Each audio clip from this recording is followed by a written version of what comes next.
खेड तालुका कृषी उत्पन्न बाजार समितीचे सभापती विजयसिंह शिंदे हे पिंपळगाव तर्फे खेड जिल्हा परिषद गटातून जिल्हा परिषद निवडणूक लढवावी असा आग्रह गावकऱ्यांनी धरला आहे। यावर लवकरच निर्णय घेण्यात येईल असे शिंदे यांनी सांगितले आहे। याकडे संपूर्ण तालुक्याचे लक्ष लागले आहे। पुणे जिल्हा परिषद पुणे निवडणुकीचे आरक्षण जाहीर झाले आहे। पिंपळगाव तर्फे खेड या गटात सर्वसाधारण जागा आली असून विजयसिंह शिंदे यांनी पिंपळगाव तर्फे खेड या जिल्हा परिषद गटातून निवडणूक लढवणार का किंवा रेटवडी वाफगाव गट हा सर्वसाधारण महिला राखीव असल्याने भाऊजाई माधवी अमर शिंदे यांना निवडणुकीसाठी उमेदवार म्हणून उभे करणार आहात का याकडे सर्व तालुक्याचे लक्ष लागले आहे।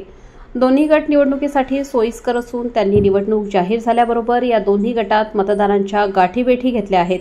त्याचप्रमाणे निवडणूक जाहीर झाल्याबरोबर सौ माधवीताई अमर शिंदे यांनी दोन्ही गटात महिला बचत गट नवरात्र उत्सवानिमित्त मंडळातील महिलांच्या भेटीगाठी घेऊन आपला ठसा उमटवला आहे।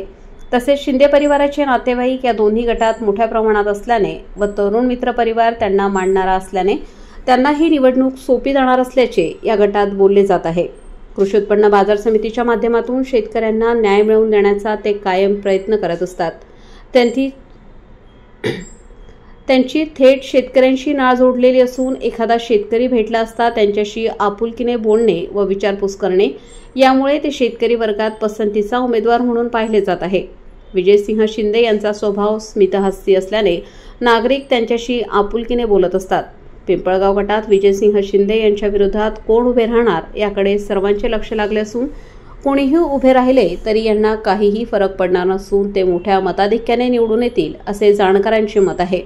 कृषी उत्पन्न बाजार समितीच्या निवडणुकीत ते 2 नंबरच्या मताधिक्याने निवडून आल्याचे विसरून चालणार नाही असे जाणकारांचे मत आहे। सर्वांच्या सुखदुःखात उपस्थित राहणारा व्यक्ती म्हणून त्यांच्याकडे पाहिले जात आहे।